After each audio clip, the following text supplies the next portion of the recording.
Halo semua, perkenalkan kami dari kelompok 3. Pada video ini, kami akan membahas mengenai pelaksanaan pemilu di Indonesia. Sebelum itu, izinkan kami untuk memperkenalkan diri terlebih dahulu. Saya Adisti Aprita Wardani dengan NIM H0921002. Perkenalkan, nama saya Aisyah Nur Akila dengan NIM H0921006. Halo, perkenalkan saya Ajeng Kristina Permatasari dengan NIM H09210008. Saya Faiz Salman Abdillah dengan NIM H09211025. Saya Idam Neruda dengan NIM H09211030. Apa sih pemilu itu? Pemilu atau pemilihan umum merupakan sarana politik untuk mewujudkan kehendak rakyat kepada negara dalam sistem demokrasi Pancasila. Pemilu dilakukan 5 tahun sekali untuk melaksanakan pemilihan dalam memilih wakil-wakil rakyat dalam negara demokrasi. Rakyat memiliki kedaulatan dan berhak menentukan warna dan bentuk pemerintahan serta tujuan yang hendak dicapai sesuai dengan konstitusi yang berlaku. Apa asas dalam pemilu? Dalam pemilu dikenal istilah luber jurdil. Apa itu luber jurdil? Yang pertama adalah langsung, berarti setiap pemilih memberikan suaranya secara langsung tanpa perantara. Yang kedua adalah umum, berarti semua warga negara yang memenuhi syarat berhak ikut pemilu. Yang ketiga adalah bebas, berarti tidak ada paksaan dari pihak manapun dalam menggunakan haknya. Yang keempat adalah rahasia, berarti setiap pemilih tidak akan diketahui tentang siapa yang dipilihnya. Yang kelima adalah jujur, semua pihak yang terlibat dalam proses pemilu harus bertindak jujur sesuai dengan peraturan perundang-undangan yang berlaku. Dan yang terakhir adalah adil, berarti semua pihak yang terlibat dalam proses pemilu akan mendapat perilaku yang sama dan terbebas dari tindakan curang pihak manapun. Apa yang dimaksud pemilih dalam pemilu? Pemilih dalam pemilu dapat didefinisikan sebagai setiap warga negara yang telah memenuhi syarat sebagai pemilih untuk memberikan suaranya di tempat pemungutan suara atau TPS sesuai ketentuan perundang-undangan. Lalu, apa saja syarat menjadi pemilih dalam pemilu? Syarat pemilih dalam pemilu antara lain yang pertama, warga negara Indonesia yang berusia 17 tahun atau lebih atau sudah pernah menikah. Yang kedua, tidak sedang terganggu jiwa dan ingatannya. Yang ketiga, terdaftar sebagai pemilih. Yang keempat, bukan merupakan anggota TNI atau Polri. Yang kelima, tidak sedang dicabut hak pilihnya. Yang keenam, terdaftar di DPT.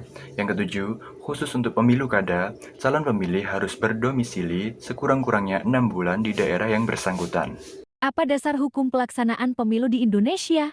Di Indonesia, pemilu diatur dalam Pasal 6A dan Pasal 22E Undang-Undang Dasar 1945, serta diatur dalam Undang-Undang Nomor 7 Tahun 2017. Berikut merupakan isi dari Pasal 6A Undang-Undang Dasar 1945 yang berisi mengenai ketentuan untuk memilih pasangan calon presiden dan wakil presiden.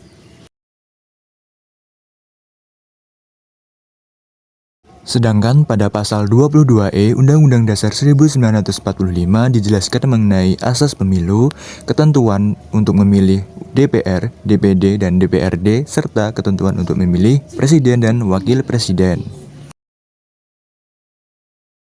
Lalu bagaimana mekanisme pemungutan suara dalam pemilu?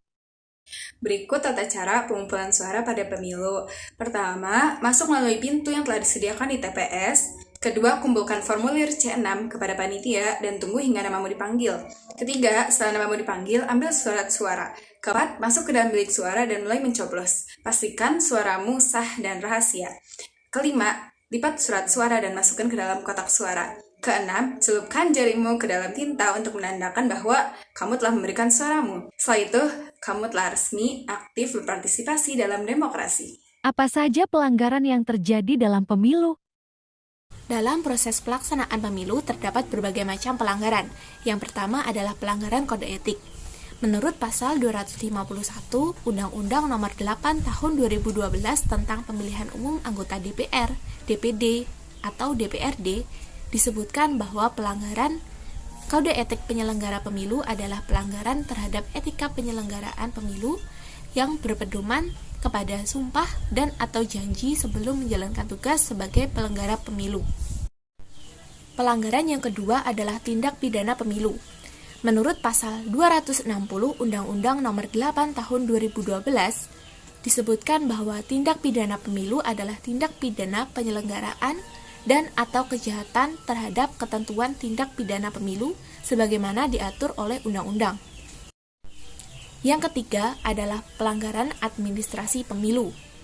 Menurut pasal 253 Undang-Undang Nomor 8 Tahun 2012 disebutkan bahwa pelanggaran administrasi pemilu adalah pelanggaran yang meliputi tata cara, prosedur, mekanisme yang berkaitan dengan administrasi pelaksanaan pemilu dalam setiap tahapan penyelenggaraan pemilu di luar tindak pidana pemilu dan pelanggaran kode etik penyelenggaraan pemilu.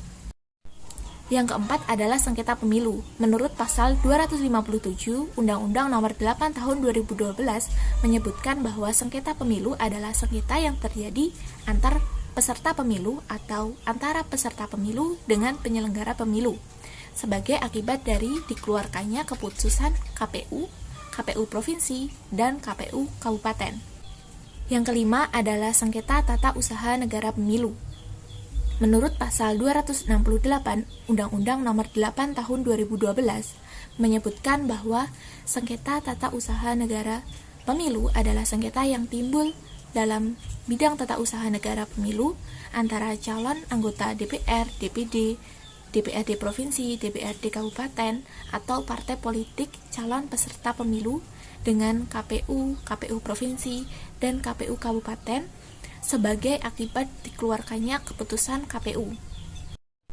Yang terakhir adalah perselisihan hasil pemilu.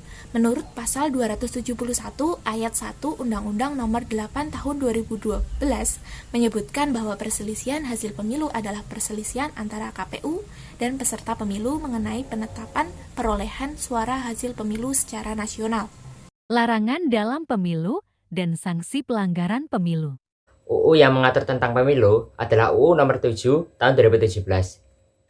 Dalam UU ini dijelaskan secara tegas beberapa larangan dan sanksi hukum bagi peserta pemilu yang telah melanggar ketentuan-ketentuan yang ada.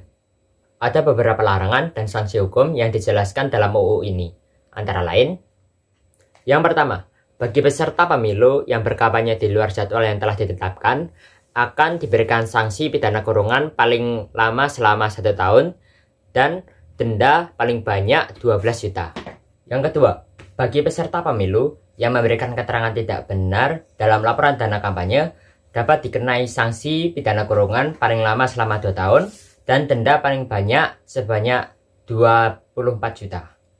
Yang ketiga, apabila pada saat pemungutan suara peserta pemilu memberikan materi atau uang kepada pemilih untuk tidak menggunakan hak pilihnya atau memilih peserta pemilu tertentu, dapat dikenai sanksi pidana kurungan paling lama selama 3 tahun dan denda paling banyak sebanyak 36 juta.